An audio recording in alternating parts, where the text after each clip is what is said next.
Hi friends, welcome back to మాటే మంత్రం Telugu audio stories. అందరికీ నమస్కారం అండి.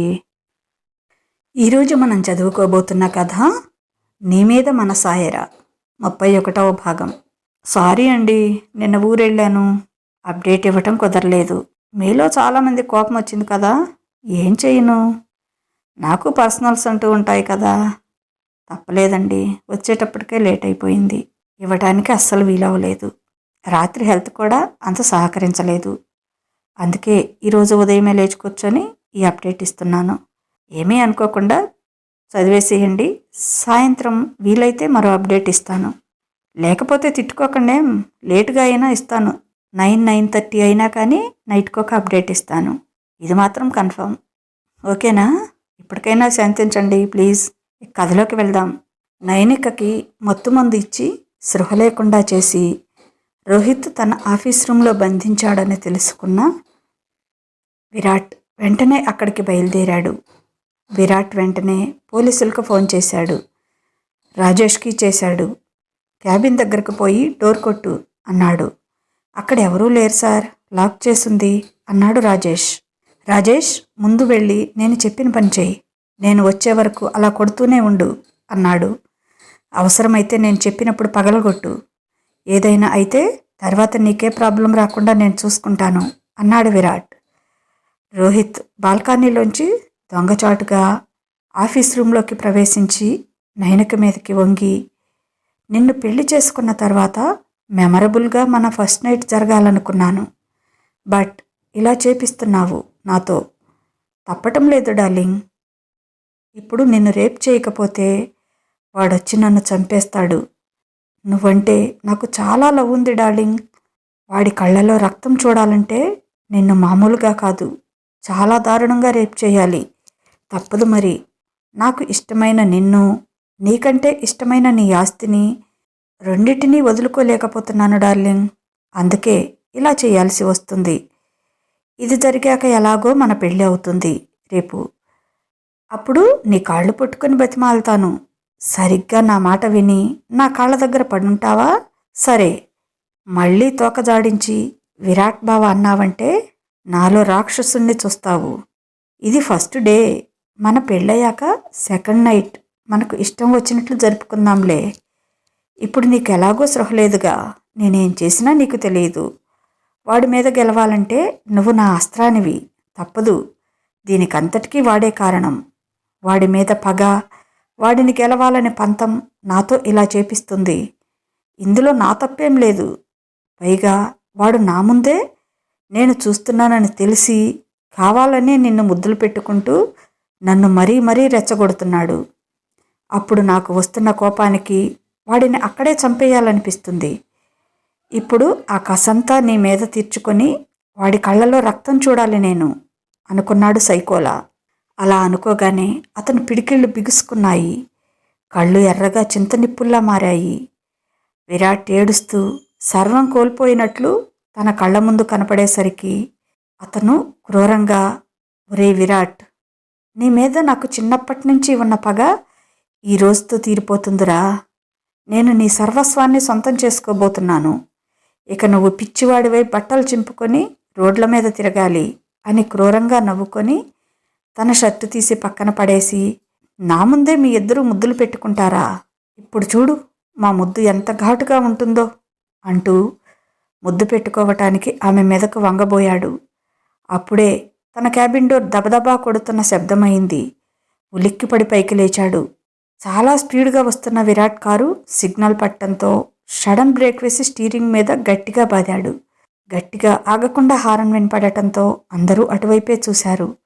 అంతలో మేనేజర్ అక్కడికి వచ్చి, ఏ రాజేష్, ఏం చేస్తున్నావు? సార్ లోపల లేరు, బయటికి వెళ్ళారు. అయినా అలా ఎందుకు సౌండ్ చేస్తున్నావు అన్నాడు. లేదు సార్, లోపలే ఉన్నారు, నేను అర్జెంటుగా సార్తో మాట్లాడాలి అంటూ ఇంకా గట్టిగా డోర్ బాదసాగాడు. అప్పటికే స్టాఫ్ చాలామంది అక్కడికి వచ్చి, ఏమైంది, రాజేష్ ఎందుకు అలా చేస్తున్నాడు అని వింతగా చూస్తున్నారు. రోహిత్ తలుపు బాదుతున్న శబ్దానికి ఉలిక్కిపడి పైకి లేచాడు. అయోమయంగా చూస్తూ డోర్ దగ్గరికి వెళ్ళి చెవి పెట్టి విన్నాడు. బయట నుంచి సన్నగా మాటలు వినిపిస్తున్నాయి. ఛీ, ఏంటి ఈ డిస్టర్బెన్స్ అనుకుంటూ అసలు బయట ఏం జరుగుతోంది? నేను ఆఫీస్లో లేను అని మేనేజర్కి తెలుసు. మరెందుకు నా తలుపులు అలా బాదుతున్నారు? ఈ చెత్త మేనేజర్ ఏం చేస్తున్నాడో కంట్రోల్ చేయకుండా చెత్తంతా నాకే దొరుకుతారు అనుకుంటూ తన సిస్టమ్ ఆన్ చేసి సీసీ కెమెరాలో బయట జరుగుతున్నదంతా గమనించాడు. ఎందుకు అందరూ తన క్యాబిన్ దగ్గర ఉన్నారు? మేనేజర్కి ఎవరో ఎంప్లాయీకి గొడవ జరుగుతోంది. వాడెవడో తన క్యాబిన్ డోర్ గట్టిగా కాళ్లతో తంతున్నాడు. అంటే నైనిక లోపల ఉందని వాడికి తెలిసిందా? వాడు ఈ ఆఫీస్లో వర్క్ చేసేవాడే. తెలిస్తే మాత్రం నా క్యాబిన్ డోర్ పగలగొట్టేంత ధైర్యం వాడికి ఎలా వచ్చింది? ఏదో జరుగుతుందనుకున్నాను, కానీ నా ఆఫీస్లో జరిగేదే నాకు తెలియటం లేదు. వీడు ఖచ్చితంగా ఆ విరాట్ గాడి ఇన్ఫార్మరే. లేకపోతే బాస్ రూమ్ డోర్ పగలగొట్టేంత ధైర్యం ఎలా వస్తుంది? కాకపోతే వాడి బలం సరిపోవటం లేదు. కాసేపట్లో అయినా పగలగొట్టేస్తాడు. ఏం చేయాలి అని ఆలోచించసాగాడు. ఎలాగైనా సరే నేను దీన్ని తీసుకుని వెళ్ళాలి ఇక్కడి నుంచి అనుకొని సృహలేని నైనికను భుజం మీద వేసుకొని బాల్కనీ డోర్ వైపు నడిచాడు. అది చూసి విరాట్ రాజేష్ని అలర్ట్ చేశాడు. రాజేష్ ఫోన్ ఆన్లోనే ఉంది. అది జేబులో వేసుకొని చెవుల్లో ఇయర్ ఫోన్స్ పెట్టుకున్నాడు. రాజేష్ వాడు వెనక నుంచి వచ్చాడు. నైనికను తీసుకొని అటే వెళ్ళిపోతున్నాడు. ఈ ఆఫీస్కి ఇంకో దారి ఏదైనా ఉందా అన్నాడు. అవును సార్, పక్కన చిన్న సందులాగా ఉంటుంది. అందులో ఇద్దరు మనుషులైతే పట్టరు, ఒకరు వెళ్ళడమే కష్టం అన్నాడు. వాడు నైనికను ఎత్తుకొని వెళ్ళిపోతున్నాడు. ఏదో ఒకటి చెప్పి కొంతమందిని ఆ సైడ్ పంపించు అన్నాడు. అప్పుడు రాజేష్ తనకి క్లోజ్గా ఉన్న సాకేత్తో, మన సార్ రూమ్లో వెనక నుంచి దొంగలు వచ్చారు, అందుకే నేను ఇలా చేస్తున్నాను. వాళ్ళని మనం ఎలాగైనా పట్టుకోవాలి. మీరు ఆ సందులోంచి బాల్కనీ వైపు వెళ్ళండి అని చెప్పాడు. వెంటనే 10 మంది అటు వెళ్ళారు. వాళ్ళంతా ఒకరి వెంట ఒకరుగా ఆ సన్న సందులోకి వెళ్ళారు. వాళ్ళు ఆ సందుబారు అక్కడొకరుగా సరిపోయారు. అప్పటికే విరాట్ ఆఫీస్ దగ్గరికి వచ్చాడు. పక్కన సందులో నుంచి మాటలు వినిపించటంతో ఇటువైపు ఎవరో వస్తున్నారు అనుకున్నాడు రోహిత్. నయనికిని అలాగే కింద పడేసి వెళ్ళి గోడచాటుగా ఆ సందులోకి చూశాడు. ఆ సందు బారుగా మనుషులు వస్తూ ఉన్నారు. ఇదేంటి, వీళ్ళు ఇటెందుకు వస్తున్నారు? ఇక్కడ ఒకళ్ళు వెళ్ళటమే కష్టం. నైనిక సన్నగానే ఉంటుంది కనుక ఎలాగో ట్రై చేద్దాం అనుకున్నాను. ఈ వెధవలంతా ఇటు వస్తున్నారు. పైగా ఒకడు ఇద్దరూ కాదు, వరుసగా చాలామంది వస్తున్నారు అనుకొని మళ్ళీ ఆఫీస్ రూమ్లోకి పరిగెత్తాడు. ఏం చేయాలో అర్థం కాలేదు. నైనికను ఏం చేయాలో, ఎక్కడ దాచిపెట్టాలో అర్థం కాలేదు. ఆమెను వెనక బాల్కనీలో పడేసి డోర్ వేసి వచ్చి సోఫాలో పడుకున్నాడు నిద్రపోతున్నట్లుగా. అప్పుడే అక్కడికి వచ్చిన విరాట్ ఆవేశంగా ఒకే ఒక్క తన్నుతో ఆ డోర్ని బద్దలు చేశాడు. ఏమీ ఎరగనట్లు అప్పుడే నిద్ర లేచినట్లు యాక్టింగ్ చేశాడు రోహిత్. అయోమయంగా కోపంగా అందరినీ చూస్తూ, హౌ డేర్ యూ, నా రూమ్ డోర్ పగలగొడతారా అన్నాడు. అక్కడ వీరభద్రుడిలా ఊగిపోతున్న విరాట్ని చూసి వణికిపోతూ స్థాణువులా నిలబడిపోయాడు. వెంటనే విరాట్ రోహిత్ గుండెలపై కాలితో బలంగా ఒక్క తన్ను తన్నాడు. ఎగిరి వెళ్ళి ఓ మూలకి పడ్డాడు. అతను పెట్టిన కేక ఆఫీస్ రూమ్లో ప్రతిధ్వనించింది. రోహిత్ని పైకి లేపి ఇష్టం వచ్చినట్లుగా కొట్టాడు. యూ ఈడియట్, నీకేదైనా కక్ష ఉంటే మగాడివైతే నా మీద తీర్చుకోరా, ఆడపిల్ల మీదేంట్రా నీ ప్రతాపం అంటూ ఇష్టం వచ్చినట్లు కాళ్లతో చేతులతో కొట్టాడు. ఆఫీస్ స్టాఫ్ అంతా చూస్తున్నారు. రోహిత్ ఏమీ మాట్లాడకుండా బాధతో మెలితిరిగిపోతున్నాడు. రోహిత్ని వదిలేసి బాల్కనీ డోర్ తెరిచి అటు వెళ్ళాడు విరాట్. అక్కడ నైనికని విసురుగా పడేయటంతో గోడ తగిలి ఆమె నుదుటికి దెబ్బ తగిలి రక్తం కారుతుంది. అప్పటికే సందులోంచి వచ్చిన మిగతా స్టాఫ్ అక్కడ నైనిక అలాంటి పరిస్థితుల్లో ఉండటం చూసి, నైనిక నైనిక ఏమైంది నీకు అంటూ ఆమెను లేపుతున్నారు. సృహలో లేని నైనిక ఏమీ మాట్లాడటం లేదు. అది చూసి గుండె పిండేసినట్లయింది విరాట్కి. నైనిక పరిస్థితికి కారణం రోహిత్ అని అందరికీ అర్థమైపోయింది. నైనికని 2 చేతులతో ఎత్తుకొని వెళుతూ మూలన పడి ఉన్న రోహిత్ దగ్గరికి వెళ్ళి, నైనిక పేరు తలుచుకున్నా సరే ప్రాణం తీస్తాను, జాగ్రత్త అంటూ అతని కడుపులో ఒక తన్ను తన్నాడు. కానీ రోహిత్ అదృష్టం బాగాలేదు. విరాట్ తంతున్నాడని పక్కకు జరగటంతో ఆ కాలు సరిగ్గా విరాట్ ఆయువు పట్టు మీద తగిలింది. రోహిత్ పెట్టిన కేకతో ఆ బిల్డింగ్ అంతా ప్రతిధ్వనించింది. కొంచెం కూడా జాలి కలగలేదు విరాట్కి. నైనికనే కాదు, ఇక ఏ ఆడపిల్లని అలా చేయలేడు రోహిత్. నైనికని అలాగే ఎత్తుకొని వేగంగా లిఫ్ట్ వైపు కదిలాడు. అప్పుడే అక్కడికి వచ్చారు పోలీసులు. రోహిత్ని తీసుకుని వెళ్లారు. నైనికని కారులో కూర్చోబెట్టి సీట్ బెల్ట్ పెట్టి తను వచ్చి డ్రైవింగ్ సీట్లో కూర్చున్నాడు. రాజేష్తో పాటు కొంతమంది స్టాఫ్ కూడా కిందికి వచ్చారు. సార్, నేను కూడా రానా అన్నాడు రాజేష్. అవసరం లేదు, ఇక్కడ స్టాఫ్ అందరికీ చెప్పు. ఈ ఆఫీస్ రేపటి నుంచి మూతపడిపోతుంది. ఇక్కడ ఉన్న టాలెంటెడ్ పర్సన్స్కి నేను జాబ్ ఇప్పిస్తాను. ఎవరిని భయపడొద్దని చెప్పు అని చెప్పి తన కారుని ముందుకు దూకించాడు. నేరుగా హాస్పిటల్కి తీసుకువెళ్ళాడు. డాక్టర్ అన్ని టెస్టులు చేసి కొంచెం ఎక్కువ మోతాదులో డ్రగ్ యూజ్ చేయటం వల్ల ఇలా జరిగింది. ఆమెకేం ప్రాబ్లం లేదు. సాయంత్రానికల్లా మెలకువ వస్తుంది. మీరు ఇంటికి తీసుకెళ్ళిపోవచ్చు అని చెప్పాడు. ఓకే డాక్టర్, అప్పటి వరకు ఇక్కడే ఉంటాం. తనకు మెలకువ వచ్చినాక ఒకసారి టెస్ట్ చేయండి, వెళ్ళిపోతాం అన్నాడు.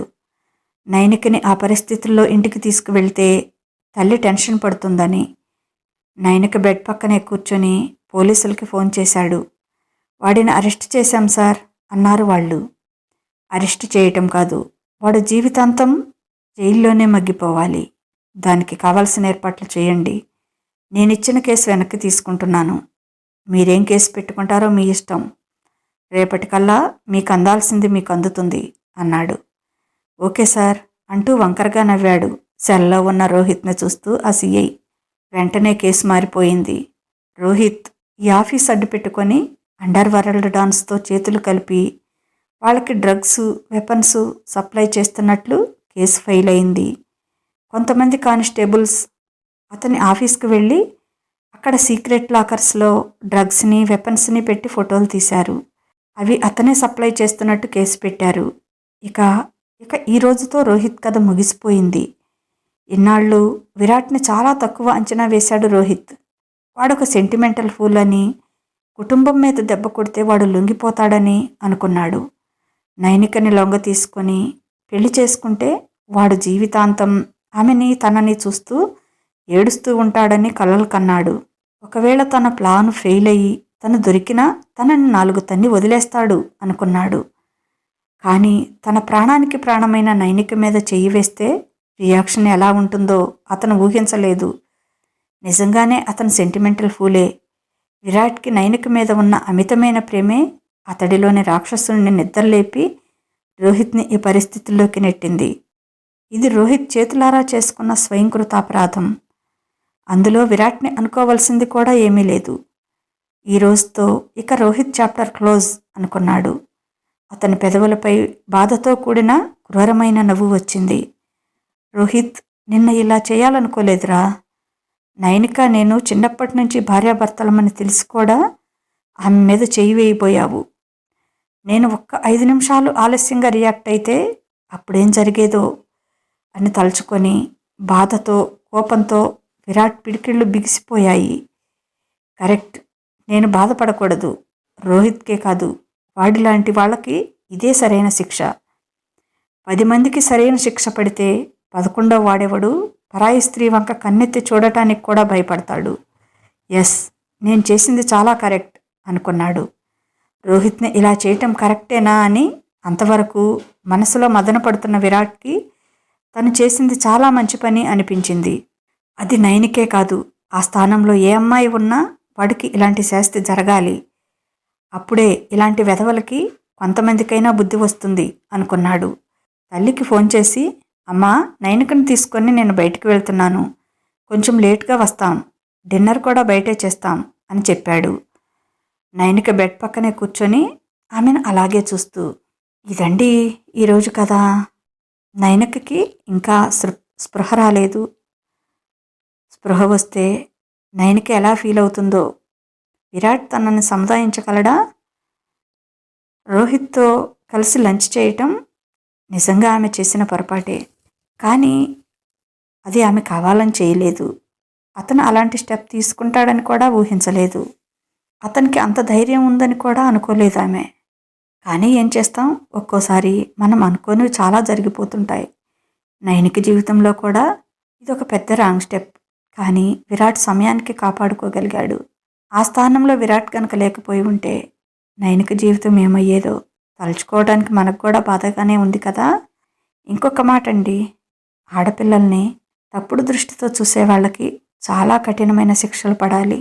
అందుకే రోహిత్కి ఇలాంటి కఠినమైన శిక్ష వేపించాను విరాట్తో. ఇది మీ అందరికీ నచ్చిందా? నచ్చితే కనుక తప్పనిసరిగా లైక్ ఇవ్వండి, అలాగే కామెంట్ కూడా పెట్టండి. మన మాటే మంత్రం ఛానల్ని సబ్స్క్రైబ్ చేసుకోండి. మీకు నచ్చిన వారికి షేర్ చేయండి. సాయంత్రం మరో అప్డేట్ కోసం ఎదురు చూస్తూ ఉండండి.